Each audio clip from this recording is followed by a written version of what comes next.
Salut à tous, salut à toutes, bienvenue sur N1, le podcast basket des équipes de The Free Agent. On se retrouve aujourd'hui, en cette quasiment fin d'année 2024, pour un nouvel épisode. Et aujourd'hui, on va rester sur nos épisodes un petit peu spéciaux. La semaine dernière, on vous avait proposé une liste de Noël avec plein d'idées cadeaux pour tous les budgets.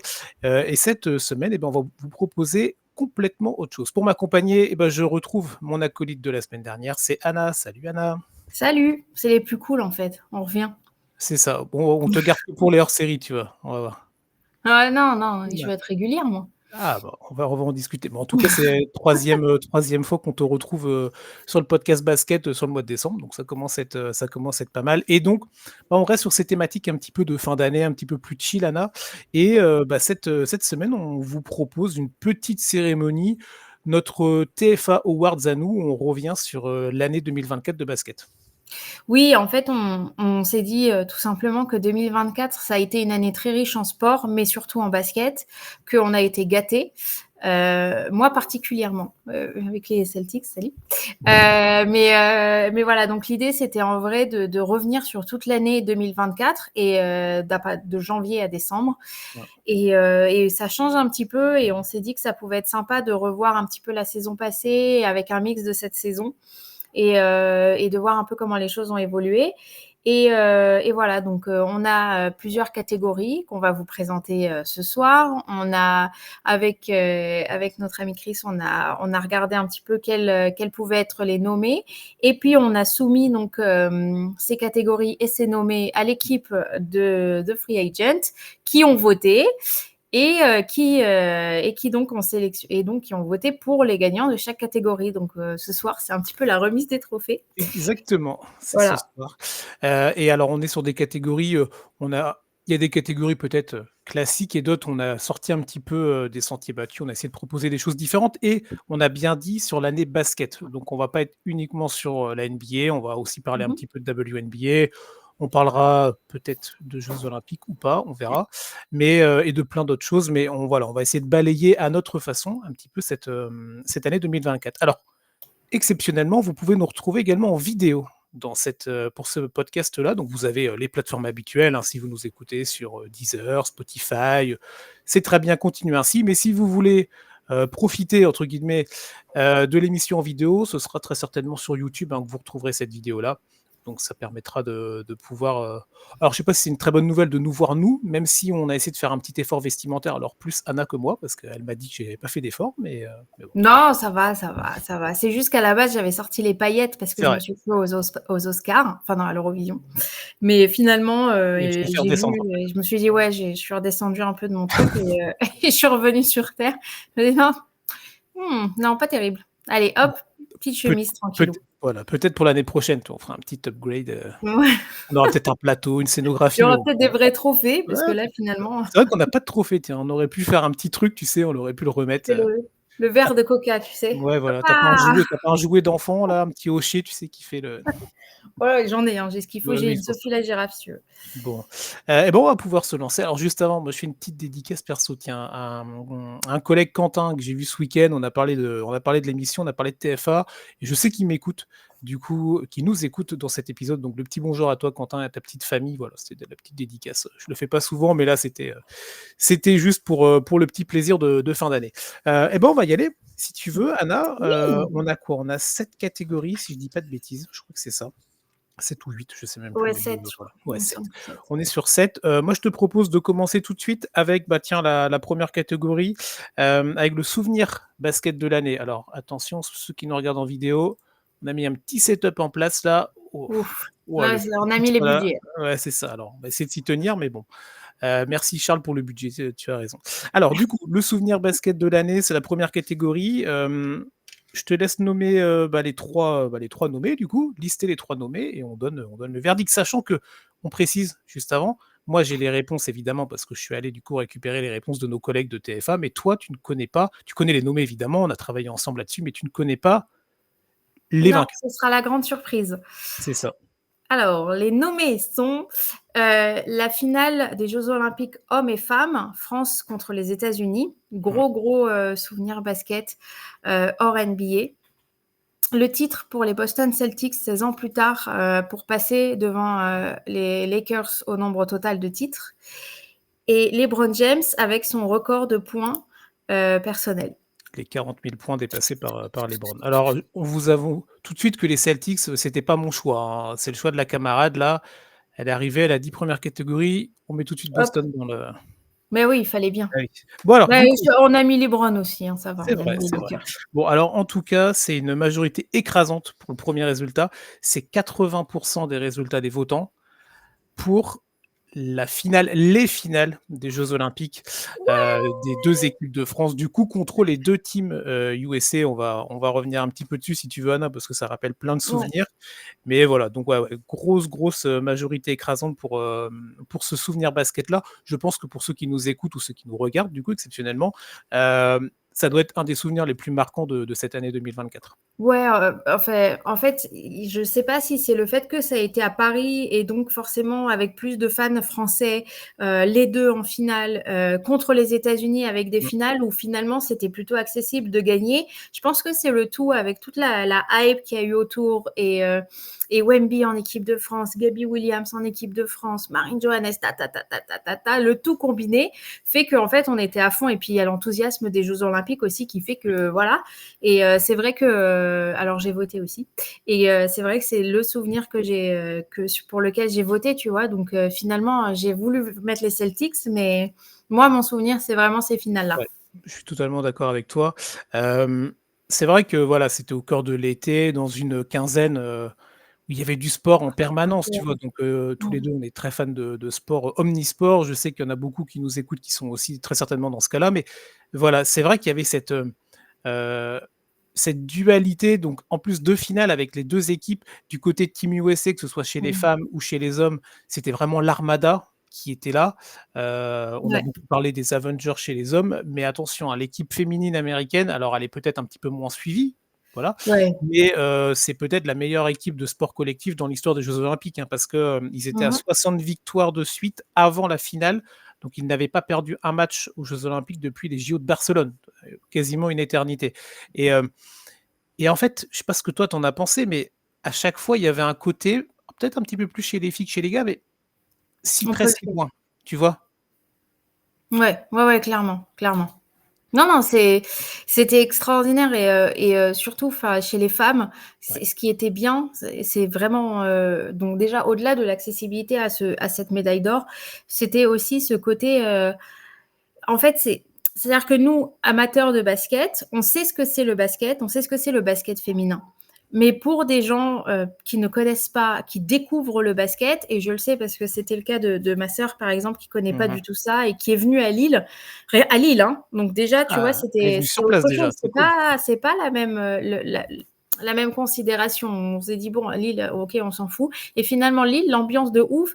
Ouais. Et en fait, elle s'est dit, oh, c'est génial, en fait, le basket féminin. Et je pense que c'est aussi ça, cette réussite de ces Jeux olympiques et de ces équipes de France, et surtout l'équipe féminine, et au-delà de ça, toutes les équipes de basket féminine, elles ont réussi à faire une émulsion en fait Mmh. d'enthousiasme et d'excitation autour de ce sport, surtout côté femmes, et c'est ça qui était assez extraordinaire et qu'il faut saluer. Co Est-ce que tu te souviens comment tu avais vécu ces finales? Est-ce que tu as eu la chance d'être sur place? Est-ce que tu étais, dans un avec des collègues à toi, chez toi, dans un bar? Comment tu t'en souviens un petit peu de ces 2 moments? J'étais avec mes parents, en fait, OK. qui, en fait, je les ai embarqués dans ma folie, Jeux olympiques, et alors, toutes les 2 minutes, ils me disaient: «Alors, ça fait quoi? C'est quoi les résultats? Nanana, et trucs. Ah ouais, Simone Biles, ah ouais, et tout». Alors qu'en fait, ils sont pas, particulièrement pro sport, et donc en fait, c'était vachement bien aussi de vivre, ces finales avec eux, et de vivre un petit peu ça, ce côté exceptionnel avec eux, et de leur communiquer ça, et c'est pour ça que je dis que ce sont des équipes qui ont réussi à créer quelque chose, à créer des émotions et à créer une certaine excitation. Et ouais, pour des gens bon, qui ne sont pas qu'ils s'en foutent du sport, mais qui, bon, ne Oui, suivent pas forcément. voilà, ils Et vont pas donc, regarder ça voilà, toute donc l'année. je l'ai vécu. Bon, évidemment, j'ai hurlé, hein. J'ai réveillé tous les voisins, tout ça. Bah, ça arrive qu'une fois dans une vie, 2 bah, déjà Mm. 1, mais alors 2 finales à la Ouais, maison vraiment. contre, les meilleures équipes. Bon bref, donc Et Le Ouais, et puis souvenir juste, ouais, côté hommes aussi, je tiens juste à le dire que c'était la deuxième finale des Jeux oui, olympiques d'affilée contre les États-Unis. c'est Donc vrai. ça aussi, c'est vraiment remarquable. Alors entre-temps, il y avait eu la coupe du monde qui avait été un petit peu compliquée, voilà et c'est vrai que Oh. voilà, en plus, c'est vrai que le tournoi homme, il avait débuté avec pas mal d'interrogations. Il y avait eu des histoires aussi, Evan Fournier, il y avait eu des altercations aussi avec, le président de la fédération française qui était un petit peu Mmh mh. sorti. Il y a eu des déclarations, Nico Batum en a beaucoup parlé, vous pouvez retrouver ça sur les réseaux évidemment, très rapidement et donc il y avait eu ce côté déclic, le match contre le Canada, et après c'est vrai que cette finale, était dingue et il y avait en plus cet enchaînement et on terminera là-dessus, c'était, je crois qu'il y avait 24 heures d'écart entre les 2 Oui. finales parce qu'en général le basket, c'est ce qui clôture les sports collectifs et ce qui clôture la dernière partie des jeux et c'est vrai que là, il y Mmh. avait, on clôture 15 jours avec 2 finales Mmh. de rêve. Et encore, c'était même pas 24 heures, c'était, quelque chose comme 15 heures comme ça, parce que c'était samedi soir la finale hommes et Ouais, OK. c'était le dernier Ah oui, match pour dimanche les après-midi. femmes Exact, tu as raison. à 15 heures et donc du coup, direct après à la cérémonie de clôture. Donc ouais, ouais, c'était vraiment l'apothéose, si tu veux. Ouais, C'est c'était ça, génial. donc bon voilà, le souvenir basket de l'année pour TF1 et je pense pour beaucoup d'entre vous qui nous écoutez, c'est ces, finales des Jeux olympiques Paris 2024 entre la France et les États-Unis chez les hommes et chez les femmes. On Oui, va continuer avec notre deuxième catégorie. Tiens, hop, on change un petit peu le petit titre. On va passer à la joueuse basket de l'année. On parlait là à l'instant de l'équipe de France féminine. On a 3 nommés évidemment dans cette catégorie. Anna, je te laisse les OK. nommer à nos Alors auditeurs, on auditrices. a évidemment, Gabby Williams, qui est présente sur tous les fronts, qui a été exceptionnelle en équipe de France, grande passeuse, en WNBA, excellente en Euroleague et prix Alain Gilles 2024. Donc, 1re nommée. La deuxième nommée, c'est Caitlin Clark, donc la révolution de l'Indiana. Donc, on connaît tout le buzz qu'il y a eu autour de cette joueuse, de son arrivée en WNBA, de tout ce qui s'est passé cette année et de tout son jeu aussi exceptionnel et marquant qu'il soit. Et puis Asia Wilson, avec une saison WNBA de dingue, qui a marqué les esprits sur tous les plans et qui aussi méritait d'être nommée dans cette catégorie. C'est ça. Alors du coup, on est un petit peu plus serré en termes de vote. 40 des votants ont décidé d'élire, alors attention, c'est Caitlin Clark, du coup, la Ouf. rookie, ouais, du Fever qui a été élue, joueuse de l'année pour ces TFA Awards. Pour revenir un petit peu aussi sur le parcours de cette joueuse-là. Alors, ce qui est impressionnant avec, Clark, c'est vrai que nous, cette année, avec les collègues Elliot et Tom, on a couvert pour la première saison la WNBA pour The Free Agent et on est tout de suite rentré dans le train et dans cette hype autour de Clark. Il y avait évidemment plein d'autres joueuses et c'est ça qui était intéressant cette année en WNBA pour nous qui découvrions en tout cas, il y a une vraie homogénéité en fait dans les équipes, dans l'adversité. Il n'y a pas 2 équipes qui cartonnent et après que des équipes un peu plus faibles, tu vois? Et c'est vrai que Caitlin est arrivée avec une hype énorme que moi j'avais rarement vu dans le basket, hommes et femmes, tu vois? Tout confondu et même peut-être même dans le sport. Et en fait, elle a été à la hauteur, voire même plus qu'à la hauteur des attentes. Elle aurait pu, tu vois, s'écrouler sous la pression, être en difficulté et elle a pris beaucoup de critiques, mais elle a vraiment explosé. Elle a fait passer en fait un step, voire même un, c'est très gentil, mais 2 ou 3 steps de popularité Mmh. sur la WNBA, tu vois? Et mais pas seulement, c'est le Times qui l'a nommée, athlète, féminine Mmh. 2024 aussi. Donc tu vois comme quoi c'est en fait le alors on revient encore sur cette histoire de basket féminin. Je pense que ça va au-delà du sport enfin du sport entre guillemets, du sport basket. Aujourd'hui, ça la WNBA existait avant Caitlin Ouais. Clark et elle existait très fort et elle existait très bien aussi. Mais l'arrivée de Caitlin Clark, je vais y arriver à le dire, l'arrivée de Caitlin Clark a fait qu'on est passé sur une autre sphère en termes de médiatisation. Ouais, complètement. Et si je comprends le fait qu'on dise oui, il y avait la WNBA avant, oui, mais en fait, le problème que ces gens oublient, ou le truc comme ça, c'est le fait que Caitlin Clark a transcendé le basket féminin aux États-Unis. Oui, oui, oui, bien sûr.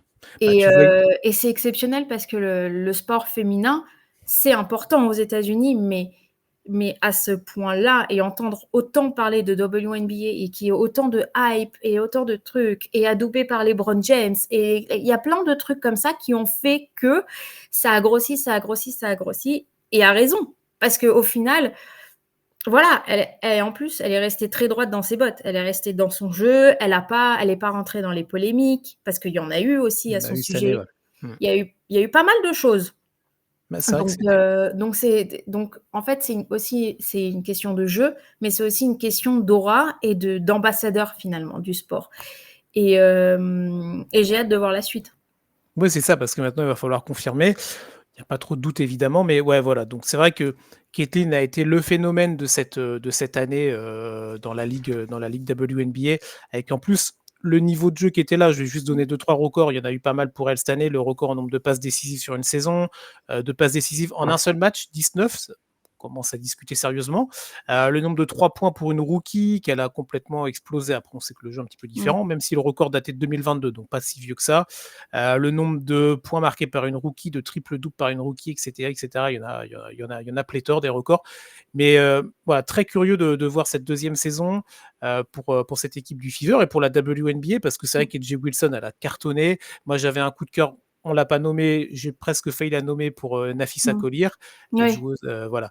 Donc, la joueuse du Lynx. Et il y a plein de joueuses et il y a vraiment un niveau très intéressant de WNBA. Donc, on vous invite, alors nous, on l'a couvert l'année dernière, donc on va continuer, mais on vous invite à aller suivre ça si vous avez l'occasion de suivre du basket féminin. On l'a vu au JO, il y avait un très bon niveau, il y avait de très belles perfs et c'était vraiment très intéressant à regarder. Et sur la Ligue américaine aussi, Mmh. c'est vraiment top et on vous invite à monter dans le wagon, que ce Au soit le wagon passage, de Clark ou autre. Nafisa Collier commence aussi à commenter. Je sais plus si Ok. c'est sur NBA TV ou sur ESPN, mais elle est au micro de quelques matchs et c'est Ah, vachement intéressant comme analyse qu'elle fait. Donc voilà, si vous pouvez. ben oui, oui, oui. Donc allez-y, foncez sur la WNBA, sur le basket féminin et sur le sport féminin même en Mmh. général. On continue et Ouais. on va basculer sur une catégorie, voilà, on va sortir un petit peu des sentiers battus. On trouvait cette catégorie intéressante à faire. On va rester sur le côté masculin cette fois-ci avec le joueur NBA sans qui sa franchise serait actuellement au fond du trou. Donc ça peut être un vaste débat, on va essayer de centraliser ça, mais on a 3 nommés, Anna, pour cette Oui. catégorie. Alors, pour cette catégorie, nous avons 3 nommés et les nommés sont j'adore. J'ai l'impression d'être à Miss France. C'est pour ça que je t'ai laissé ce rôle-là, tu vois? On aura donc Nikola Jokic Ouais. à Denver, qui fonctionne peut-être un petit peu moins bien. Il y a eu beaucoup de débats sur les réseaux sociaux à propos de Nikola Jokic ces derniers temps. Je ne vais pas développer. Victor Wembanyama, évidemment. Je pense que les Spurs, c'est... voilà, encore une fois, il n'y a pas tellement besoin de développer. Malgré l'arrivée de Chris Paul, ça reste quand même un petit peu limité quand il n'est pas là. Et enfin, Stephen Curry, c'est un... Alors oui, voilà, c'est Stephen Ah, Curry, c'est quoi. Stephen Quand il n'est Curry, pas ouais. là, tu vois la différence. Alors on aurait Je pu en pense c'est qu'il n'y a ça. pas tellement d'autres explications. Non, tu as dit Stephen Curry, ça suffit. On aurait Voilà. pu en donner d'autres, hein. Là, c'est les 3. Il y a un côté, Mhm. subjectif dans nos choix, mais c'est ainsi. Alors du coup, on a un vainqueur évidemment, 46,7, donc i ça a quand même été bien voté pour lui et c'est Nikola Jokic, du coup, Oh, hein. qui remporte cette catégorie. Alors je sais pas si c'est la meilleure catégorie à gagner, hein, j'ai envie de te dire. Alors Pas terrible, hein, non, alors c'est pas terrible pour le collectif, pour le dans lequel il collectif. est. Ouais, Nikola Jokic, cette équipe de Denver, alors on va pas faire 10 minutes sur tout ça parce qu'on est plus là dans un côté cérémonie, on Mhm. va pas faire un débat sur Denver, mais c'est vrai qu'on voit ce joueur-là qui est, qui commence, je sais pas toi ce que tu en penses Anna, mais qui commence à monter des steps très, très sérieux dans les classements de joueurs all-time. Mais quand voilà, Mhm. toutes catégories confondues, que ce soit en termes de palmarès, en termes de niveau de jeu, en termes de style de jeu, en termes de ce qu'il propose. Et encore cette année, il est partout et il est fort Nico Jokic. Il est très, très fort. Alors, certes, il est un peu moins sexy et je vois encore beaucoup de gens qui se moquent de son physique et cetera. En attendant, je pense qu'il nous met tous à l'amende. Donc ça, c'est 1. 2, je pense que Nikola Jokic est en effet, présent dans tous les débats all time, que, de toute manière, par son palmarès, il Mmh. y est, que de toute manière, son niveau de jeu est tel, il nous sort quand même des masterclass et il y en a beaucoup qui vont, enfin pas qui vont comparer, mais qui vont dire ouais, mais Doncic il fait ci et le truc il fait ça et machin. à l'heure actuelle, Nikola Jokic, c'est les Denver Nuggets. Et si lui, il grimpe des paliers, comme tu viens de le dire, je pense que l'équipe a du mal à le suivre à ce Mmh. niveau-là. Et je crois que c'est aussi pour ça qu'on voit autant la différence. Alors, il y a les problèmes de blessures, de régression, nanana, etc. Mais je pense que l'équipe ne le suit pas dans son évolution et dans son jeu. Oui, Et c'est très problématique parce que putain, quel joueur, quoi. bah, c'est ça et en fait, on en vient, cette saison en particulier où tu vois quand même que l'effectif, aussi il y a eu des départs qui n'ont pas été remplacés ou en tout cas qui suffisent pas. Tu sens un Jamal Murray, c'est compliqué pour lui. Mmh. Mike Malone, ça tâtonne encore un peu, il y a des choses à dire sur lui. Même si parfois Jokic, là, il y a eu un match dernièrement où il s'est mis en route qu'au bout du 3e quart-temps, mais il arrive quand même à sortir sur la saison, il est toujours aussi fort et et c'est vrai qu'en fait, on en vient presque à se dire que ce serait alors on n'y est pas encore, tu vois? Il a encore quelques années devant lui, mais ce serait dommage qu'un tel monstre n'ait, tu vois, qu'une seule bague, tu vois? Quand après tu Mmh. commences à faire un peu les discussions, des machins, on sait très bien comment ça marche, les discussions de classement, on est en Oui. train de dire: «Oui, lui il a, 3 MVP, l'autre il a, 2 titres de champion», machin, tout ce que tu veux et en Mmh. fait, tu te dis: «Mais il est tellement fort, tellement dominant» et les après ça que la NBA est très forte aussi, très compliquée, très compétitive Mmh. et si ce mec-là, il repart qu'avec un seul titre, il y aura un sentiment peut-être, même très certain de gâchis, tu vois? Ouais, ouais, tout à fait. Bah, en fait, c'est toujours comme ça parce que le joueur est tellement grand en termes de niveau que derrière, tu as envie que le palmarès le soit tout autant. Mmh. Et en fait, c'est peut-être ça aussi qui fait la légende du sport en général, c'est que bah, le talent, enfin les performances et le palmarès ne suivent pas forcément le talent. Et donc du coup, ça te fait un et si alors si Nikola Jokic avait été entouré de Ah tel oui. et tel truc et du coup, tu vois, ça te permet aussi de créer une certaine mythologie du basket et je C'est vrai. trouve que bon, voilà, c'est aussi intéressant et ça permet pas mal à l'imagination de faire son travail. Maintenant, oui, en effet, c'est encore un peu tôt. Il est encore jeune et puis, enfin, qu'on se le dise, hein, il n'est pas non plus cloué à Denver. Alors, ça ne plaira pas forcément à tous les gens Ouh, attention là, ouais. ça ne plaira pas, mais ce que je veux dire, c'est qu'aujourd'hui, en 2024, en NBA, Oui, bien sûr. bon, bah, enfin, tu vois, la loyauté, bon, Voilà, voilà. bon, c'est vrai qu'on est plus sur, d'autres époques où tu avais Donc, des joueurs qui gardaient le voilà. maillot en permanence, le même Après, je maillot. suis pas sûre que ce soit vraiment la mentalité Mmh. de Jokic, mais voilà, enfin, il y a tellement de possibilités encore qui sont possibles que, que voilà. Enfin, alors, c'est pas que je m'inquiète pas, mais c'est qu'en fait, je me dis que quoi qu'il arrive, il continuera à marquer l'histoire d'une manière ou d'une Oui, autre. oui, oui, ça là-dessus, et c'est bien pour ça qu'il a du coup été, élu dans cette catégorie-là. Mmh. Donc Nico Le Jokic dans pauvre. la catégorie du ouais, c'est ça. Alors c'est flatteur pour lui. Bon, il nous écoute pas évidemment, mais c'est flatteur dans un certain sens pour lui, un peu moins pour son Nico, tu nous écoutes? voilà, c'est ça. Bah, tu es invité pour la 2e, hein. Quand on fera la 2e, fin 2025, tu peux venir en guest, Tu pourras revenir et mettre bah, ton prix. bah, c'est ça, il remettra le prix au prochain, tu vois? Bon allez, on va continuer avec tiens, notre petite catégorie intéressante, le basketteur, que l'on verrait briller dans un autre sport. Tout à l'heure, on parlait des jeux olympiques et c'est vrai qu'on s'est dit que ça pouvait être une catégorie sympa parce qu'il y a tellement d'athlètes en NBA, avec des profils différents Mmh. qu'en fait, tu pourrais les voir un petit peu dans pas mal de sports.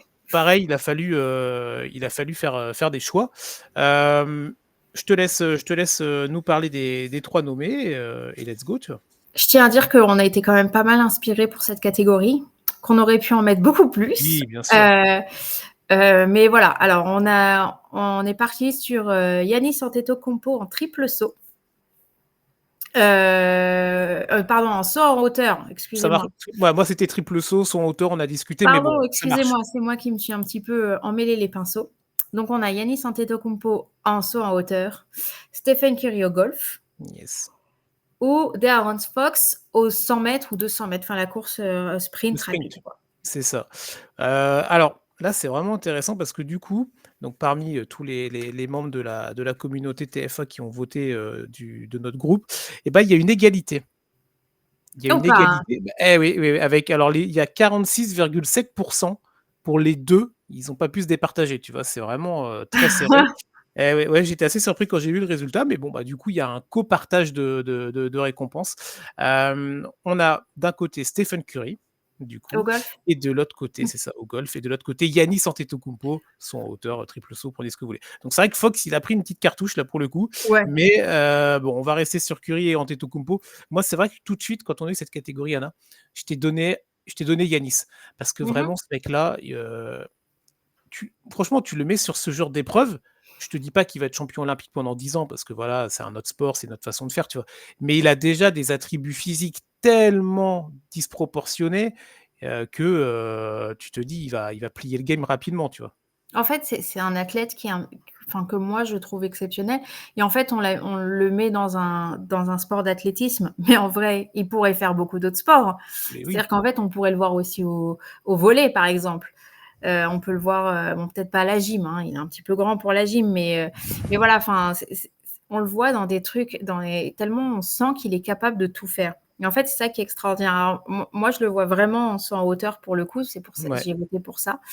Euh, je le trouve, enfin, je le trouve tellement athlétique et on a besoin d'une telle détente et et en fait, et c'est vrai parce qu'on le voit souvent, on a besoin de cette aura pour encourager un stade entier à t'encourager, à te faire c'est «Ah, vrai. allez, allez» comme ça et à clapper des mains, etc. Et donc en fait, je le vois vachement faire ça. Je le Ouais, vois c'est vrai. vachement faire ça Ouais, et tu sais, quand ils sauter. sont comme ça, là, ambiancer la Ouais, foule avant le saut, là, tu vois. exactement. Enfin, tu vois, genre, je le vois à la place de Gianmarco Tamberi, tu vois? Genre vraiment, c'est alors peut-être pas en termes de personnalité évidemment, hein, mais en termes de aller, arriver à galvaniser Mm. un public et puis arriver à sauter à des hauteurs, pas possibles. Ouais, ça, je le vois bien faire. Ok, ouais, moi je te rejoins complètement. Tu le mets dans plein de sports. Yanis, il peut être très performant en tout cas. Mmh. Et du coup, bah, il y a l'égalité avec Steph Curry Oui. sur le golf. Pareil, moi c'est vrai qu'en fait, tu as l'impression que ce mec-là, tu sais, il fait partie de cette catégorie là de un peu élitiste des gens. Tu leur mets n'importe quelle balle ou ballon, ou là, bah, du coup, ça vraiment une petite balle pour le coup. Ils ont cette adresse en fait naturelle. Et on l'a vu en plus, Steph Curry sur ses réseaux, il poste régulièrement, en tout cas de temps en temps, souvent quand il est en vacances. Il te fait des putts, il te fait alors moi j'y connais pas grand chose en golf, mais il te fait des coups, tu vois. Tu te dis, mais même ce mec-là, tu le mets au molki, tu le mets à la pétanque, ah, t'es dégoûté, tu vois, parce voilà, il va te mettre la misère, tu vois. Pour le mettre au, au curling. Non, non, je rigole, mais en fait, je réfléchis et tu pourrais peut-être même le mettre au biathlon. Ah, Parce que pour le tir, il a une, ouais, il court tellement que en fait, tu vois, il a un en cardio cardio, ouais. de ouf. Et derrière, avec une telle précision dans son shoot, qu'en fait, finalement, ouais, le biathlon, ça peut être son sport aussi, hein. En fait, C'est il ça. peut faire beaucoup. Il Ouais, peut c'est faire. ça. Bah, tu vois, il pourrait, ouais, ouais, ouais. Donc, non, c'est vrai que voilà, Steph Curry, voilà, il fait partie un petit peu de cette catégorie-là où t'as pas envie de jouer contre eux, bah, déjà au basket évidemment, mais ça, nous, on le sait. Mais même dans d'autres sports, je veux dire, tu sais, tu vas être blasé parce que tu sais qu'il va gagner. En plus, tu Ah sais, ouais, il a non, c'est le méchant côté contre lui. babyface, là, tu sais, Ah, ce il est relou. nuit-nuit là, qu'est-ce qu'il Ouais, il est m'énerve. relou, tu vois. Je Ouais, peux c'est pas ça. me le voir. Ça m'énerve. Surtout nous, Français, du coup. Mais bon, on lui pardonne parce que c'était quand même, ça, c'est un joueur Non, incroyable. moi Donc je voilà. pardonne pas. Ah, Non, tu non, mais en pardonnes plus, pas. il a fait un pull comme ça, la nuit-nuit. Oh Oui, là là, bah il m'a oui, mis les nerfs. Je te jure qu'il m'a mis les nerfs. Je fais: il a eu, «Non, non, non, c'est il a eu bon, raison, je peux il a eu plus, raison, je le t'aime garçon. plus».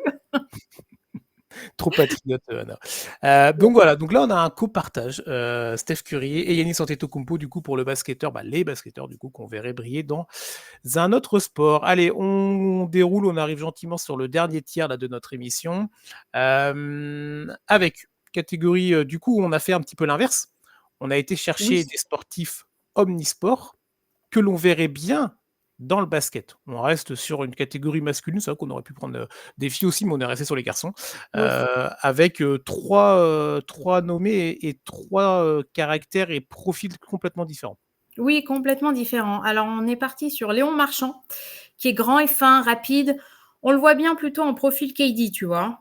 Ah oui, Genre, hop, tchic-tchac, rapide, très fin, on y va, on se faufile et on shoot parfaitement bien. On est parti aussi sur Teddy Riner, gros défenseur de l'arceau, perso, le pouvoir de oh non, je m'approche pas non, les je vais gars, faire le oh tour, je vais merci. faire le tour. Pareil, c'est bon, je retourne sur le banc, il y a pas de problème. Et puis on a Erwin Ngapet, Yes.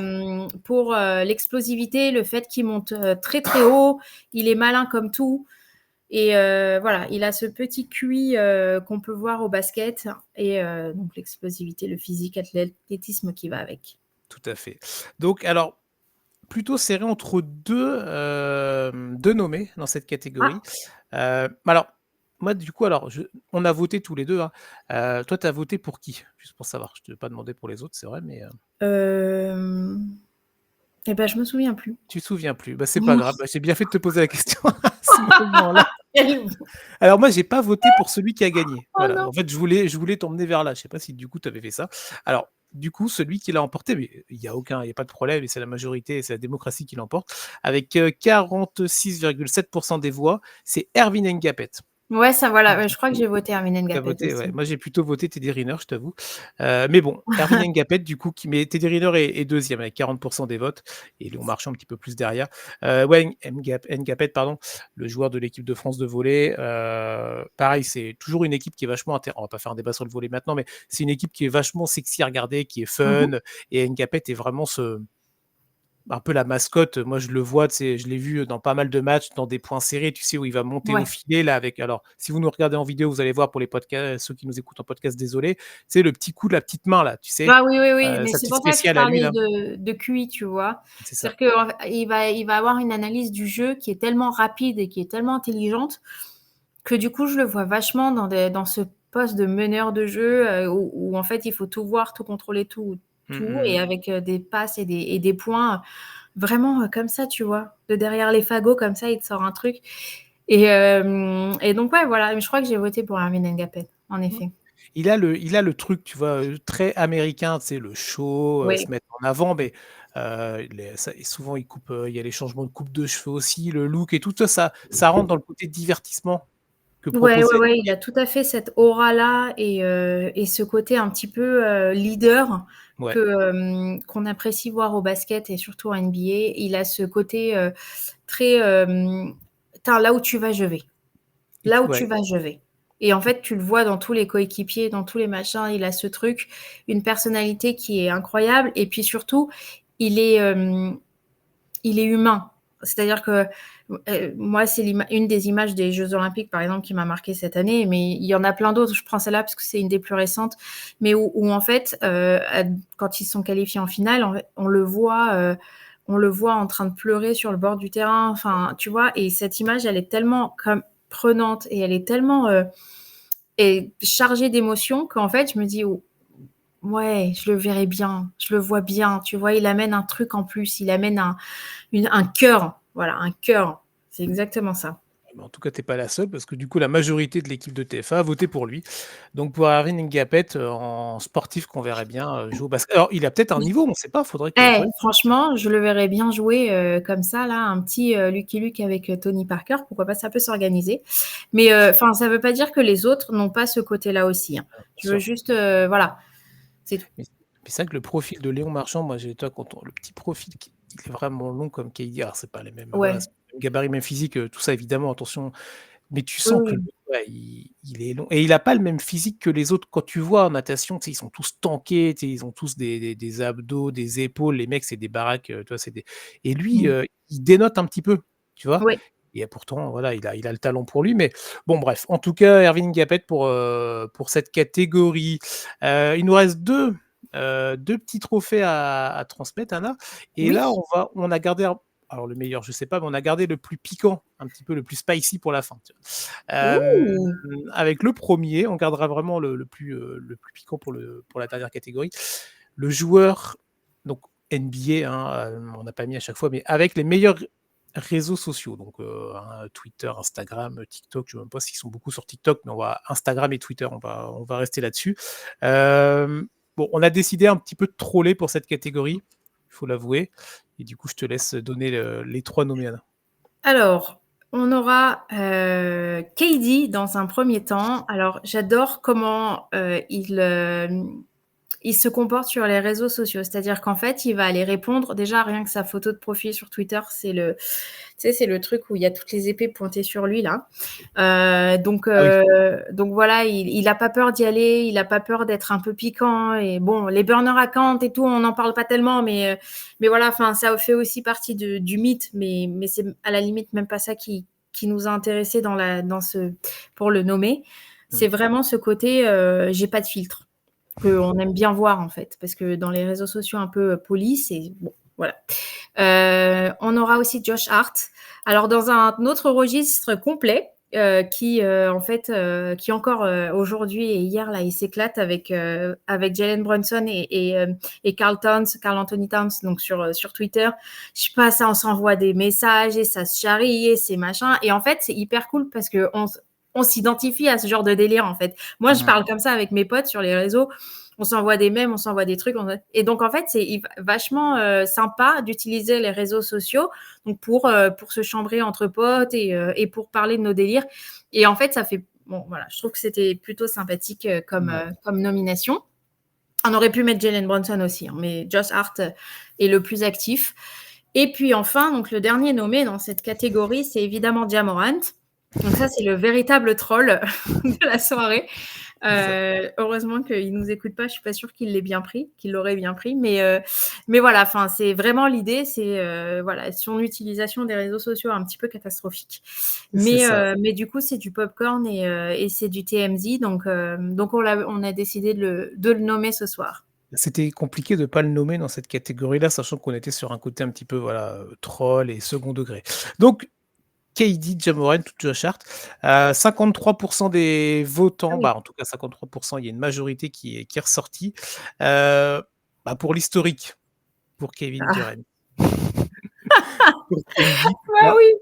mais c'est rigolo parce que alors, il y a peut-être des gens qui nous écoutent et qui ont pris la NBA en chemin il y a peut-être pas si longtemps que ça et c'est vrai que KD, moi je suis allé refouiller un petit peu, quand, j'avais les réponses parce que je le savais, mais c'est toujours assez drôle de retourner voir un petit peu ces infos-là et c'est vrai que, bah, ça avait démarré avec, alors comment ça s'était passé? C'était quand il était au Thunder et il y avait eu, il avait utilisé, son vrai compte. Je veux pas dire de bêtises, mais il avait utilisé son vrai compte, mais il avait parlé à la troisième personne parce que du coup, il pensait être sur son faux compte Ah oui, et c'est il comme ça avait qu'il a c'est ça, été c'est chopé. ça et Mais il c'était pas avait au Thunder. Je crois que bah, c'était c'était pas au contre Thunder les ou Warriors. alors quand il était parti ouais, il venait de partir et il avait critiqué les gars du Thunder parce que du coup, il avait expliqué qu'en gros, à part Westbrook, dans l'effectif, il y avait personne et il avait aussi taclé Billy Donovan, qui était coach à l'époque Oui, de cette équipe du Thunder et c'était exact. un peu comme ça qu'il s'était fait griller en se disant: «Mais attends, le gars, du coup, il a des faux comptes et machin» et après, il s'en est expliqué, il s'en est excusé auprès de Billy Donovan et après pour revenir à ce que toi tu disais Anna, c'est vrai que il l'a dit plus tard, lui il veut profiter des réseaux sociaux pour voilà interagir avec les gens. Il y avait eu des screens de discussions en privé avec, des mecs qui y allaient, hein, qui le taclaient bien sur son départ du Thunder du côté du Warriors et il prenait le temps de répondre. On aime ou on n'aime pas, mais c'est vrai que, bah, tu vois, tu en as pas 150 des joueurs NBA qui ont quand même je pense, beaucoup de choses à faire et qui prennent le temps de temps en temps de répondre, aux détracteurs ou à des fans ou à des gens qui se posent des questions, tu vois? Après, enfin, c'est pas forcément des réponses qui sont super constructives quand c'est en public. C'est Oui, des réponses, vraiment, tacle, et voilà, mais enfin, moi, j'aime bien. C'est le type de choses que j'aime bien lire sur les réseaux sociaux. C'est un peu le côté je dis ce que je pense et je m'en fous et je te réponds ce que j'ai envie de te répondre et bien sur mon comportement que j'ai envie d'avoir et que je te dois rien. Et en fait, j'aime bien ce côté-là d'assumer et c'est ce qui lui avait été reproché quand il était parti du Thunder, le cupcake finalement, tu vois? C'était d'être OK. un peu mou, un peu, comme ça. Mais du coup, c'est ça que j'aime bien dans ces réseaux sociaux et j'apprécie beaucoup regarder donc ce qu'il poste et surtout quand il se met à répondre. Alors bon, là, ces derniers temps, il l'a un peu moins fait, mais je sais que voilà, enfin, c'est quelque chose qu'il fait régulièrement, donc c'est assez chouette à regarder et je tiens juste aussi à parler de Josh Hart parce que je trouve ça vachement chouette quand même sur une autre catégorie.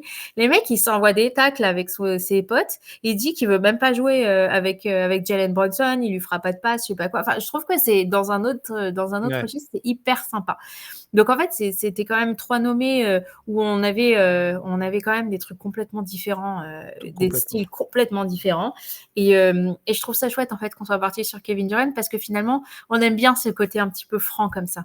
Oui, c'est ça et celui qui a eu le moins de votes, ça joue à pas grand-chose, mais c'est Ja, hein, dans Oui, cette bah, catégorie donc ça montre aussi, voilà, que c'est vrai que je pense que, voilà, il y a ce côté nous, on était ça plus plaît sur un pas. côté ironique, on n'était pas là pour, il s'est assez fait tacler et on l'a déjà assez fait, pour le joueur de Memphis. Allez, dernière catégorie, Yana, pour cette Oui. émission, et on vous laisse la découvrir pour ceux qui nous regardent en vidéo et on va vous la donner pour ceux qui nous écoutent.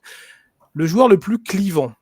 Oui. Alors au départ, on a mis le plus détestable, mais j'aime pas trop le terme, donc on va rester sur clivant, c'est un peu plus policé quand même et on n'est pas là non plus pour, voilà, ça reste des humains et on les respecte même si on n'est pas toujours d'accord avec leur façon de faire. Là, c'est pareil, la liste était quand même assez longue, il a fallu en choisir 3. Il a fallu en choisir 3. Alors je vous cache pas, pour ceux qui me connaissent, les gens savent, très, très bien vers où mon regard va se porter, mais c'est pas grave. On va avoir Joel Embiid en premier nommé. Je pense qu'en France, il est suffisamment, peu aimé et je pense qu'il y a pas tellement d'explications à donner sur cette nomination-là. Ja Morant pour des raisons qui sont hors terrain, évidemment, donc on va pas reciter, tout ce qui lui est arrivé ces derniers temps, mais ou tout ce qui s'est provoqué. Mais voilà, ça a provoqué beaucoup de débats dans la sphère, basket et aux États-Unis et aussi, en France. Alors sûrement ailleurs aussi dans le monde, mais enfin, c'est la loupe qu'on a. Mmh. Et enfin, Draymond Green. Voilà, Bah, j'ai rien à dire sur le sujet. Voilà, tout le monde alors me connaît, hein. on sent que tu as voté pour le joueur des Warriors, tiens, ça me paraît. Ouais, ouais, ouais, ouais, ouais. Bah, alors, en tout cas, pour cette dernière catégorie, il y a une belle majorité qui ressort avec 53 des votants qui sont partis pour ce joueur-là. Alors, c'est peut-être notre côté, français qui a joué, c'est Joel Embiid Ah, c'est sûr. qui a Bah, été élu. après, alors déjà, c'est très actuel. C'est quelque chose de très Ouais, actuel, alors que c'est vrai. les autres, c'est peut-être un peu plus marqué dans le temps. Mais pour le coup, je pense que, Joel Embiid, c'est très actuel. Il nous a bien foutu le seum, faut le dire, pendant les Jeux olympiques aussi, c'est vrai. Il y a eu pas mal d'histoires avec la France et puis, son attitude, Mmh. bah, d'une manière générale, en fait, hein, finalement. Alors lui aussi, il a ce côté un peu sans filtre et je fais ce que je veux et j'en ai rien à faire de ce que vous pensez. Genre, je me nourris de votre hate, mais mais voilà, enfin, après, je comprends qu'il soit très Cleveland. Moi, il me dérange pas. Voilà, il OK, me ah dérange bah, pas. moi, je supporte plus du tout le joueur, le joueur, on va dire et même peut-être un peu l'humain dans ce qu'on lit et dans ce qu'on voit. Après, c'est toujours pareil, hein, nous, Mmh. voilà, on n'est pas au plus proche de ces acteurs-là malheureusement, donc on ne voit que ce qu'on peut lire, voir, interpréter, comprendre, tout ça. J'en avais fait un édito sur la situation au tout début de saison des Sixers qui était catastrophique et de ces déclats, je ne vais probablement plus faire de back-to-back de ma carrière, ce genre de trucs qui après les blessures, c'est pas nécessairement tout le temps de sa faute, mais il y a un côté un peu chat noir où tu peux te poser des questions peut-être aussi sur, la façon dont il gère son corps et dans la façon dont il gère sa carrière. C'est pas il y a pire que lui, hein, on va pas citer Zion par exemple, mais voilà, c'est fait. Et non, après moi, c'est vrai que moi, ce qui m'embête beaucoup sur Embiid, c'est pas nécessairement les frasques qu'il y a eu avec l'équipe de France, tu sais, le Mmh. demande de passeport, la discussion avec Macron, j'y vais pas, non j'y vais plus, je vais avec les Américains parce qu'en fait, Mmh. je suis sûr de gagner avec eux.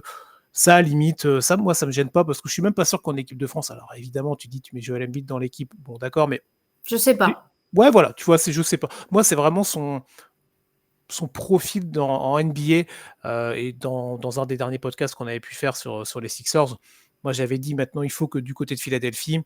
Toi, tu parlais tout à l'heure tu parlais de qui? De Jokic tout à l'heure et de la Ouais. NBA en 2024 où ça peut bouger. Franchement, pour moi, le process est terminé depuis belle lurette. Je pense qu'il y a pas mal de monde à Philadelphie. Si tu leur dis: «Bah, aujourd'hui, on monte un projet autour de Tyrese Maxey», tu vois? Je pense que tu peux avoir plus de monde qu'on ne peut imaginer qui seraient prêts à signer, tu vois? Pour, bah, dire: «Bon, bah, Joël, merci, tu nous as apporté des trucs, mais finalement, il y a plus de mal que de bien et let's go, on va essayer autre chose avec un joueur qui m'a l'air plus fiable, un joueur qui fait moins de frasques, qui fait moins de déclarations» et donc moi, j'ai vraiment du mal avec le personnage, Joel Embiid, toujours aussi fort sur un parquet quand il est là, mais quand il est là et à partir du moment où on est plus en discussion de savoir quand est-ce qu'il est là, quand est-ce qu'il est pas là, pourquoi il est là, pourquoi il est pas là, au bout d'un moment, ça commence à me gonfler, tu vois? Surtout quand tu as pas les résultats derrière, tu vois? Après, enfin, après peut-être que je lis pas suffisamment et que j'entends pas suffisamment, mais je suis pas sûre qu'il y ait tant de déclats que ça, de Joel Embiid cette année. Là où par contre il y a des problèmes, c'est en effet sur les autres joueurs qui parlent de son attitude en général. Les Mmh. déclats, je sais pas, je me souviens pas, qu'il Non, ait, mais oui, là, je te outre parle dans la mesure parlé, globalité, mais Ouais, dans la globalité, j'entends, mais je trouve que cette année, ce qui le rend détestable, c'est finalement son silence et le fait que, il s'exprime pas. En fait, on le voit pas sur le terrain. Non, Mmh. mais c'est vrai, on le Ouais, voit oui, pas bah, sur le ouais. terrain, il est présent nulle part, on sait pas ce qu'il pense. Il y a pas tant que ça de déclarations ou alors j'en ai loupé beaucoup, tu vois? Mais en fait, on a l'impression qu'il s'est complètement détaché non seulement de l'équipe, mais de l'objectif de l'équipe ou des trucs comme ça. Alors peut-être que je me trompe et que j'ai une lecture complètement ridicule et Mmh. pas du tout réaliste. Mais c'est un peu comme ça que moi je le perçois et tu vois, enfin, il y a pas eu tellement de réactions, du côté, Embiid, donc du clan Embiid ou des défenseurs d'Embiid quand Maxey, tu vois, il a commencé à faire sortir il a commencé à avoir des déclarations. Et en fait, c'est plus ça que moi je trouve inquiétant, c'est qu'en fait, je me pose la question, alors, je m'en fous qu'il soit détestable ou pas là, je sors un petit peu du sujet, Mmh. mais je me demande s'il y a pas un truc un petit peu santé mentale derrière, et qui fait que l'homme est aussi clivant. C'est-à-dire qu'en fait, il va te sortir des trucs un peu sales, un peu trucs, un peu.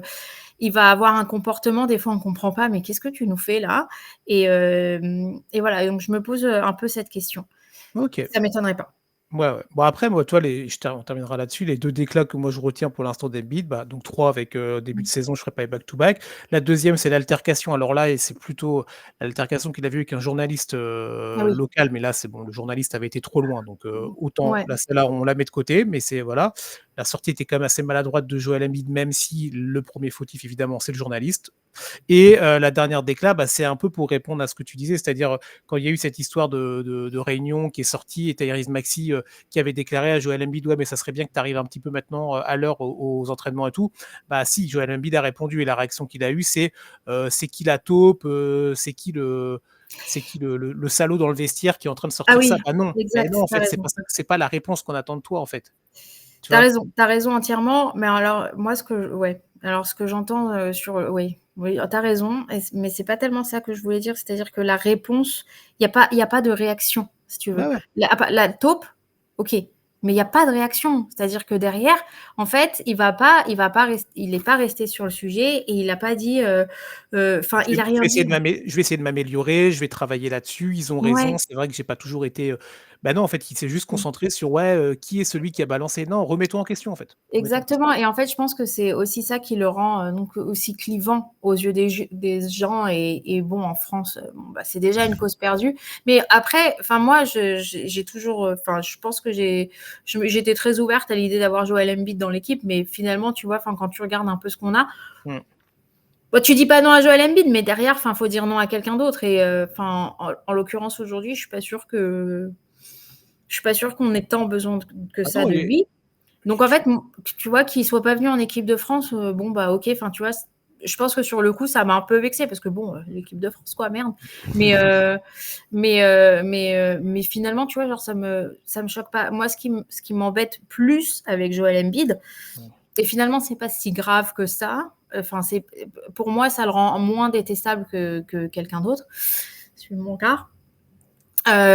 C'est qu'en fait, finalement, j'ai l'impression qu'il y a quelque chose d'un peu plus profond derrière OK. ça et qu'on est quand même sur quelqu'un qui n'arrive pas à sortir de ses blessures et je pense que quand on est dans cet état-là, physique, je pense qu'il y a beaucoup de psychologique derrière et c'est ça qui fait qu'à mes yeux, il n'est pas si clivant que ça. OK. Voilà. Oui, oui. Et après chacun met le curseur Voilà, où il veut. exactement. Après, C'est vrai c'est et voilà. c'est clair que Green, Draymond, aurait mérité, hein, cette catégorie Oh, il aussi. avait mon vote. Oui, bah, ça je pense que tout le monde l'avait compris, déjà pour d'autres raisons parce que, bah, c'est vrai qu'il a aussi foutu, dans l'embarras, toute sa franchise, même si sa franchise n'a pas toujours très bien géré ce cas-là aussi, la NBA dans l'ensemble, l'image Mmh. que tu donnes d'un jeune joueur athlétique potentiel superstar dans une bon bref.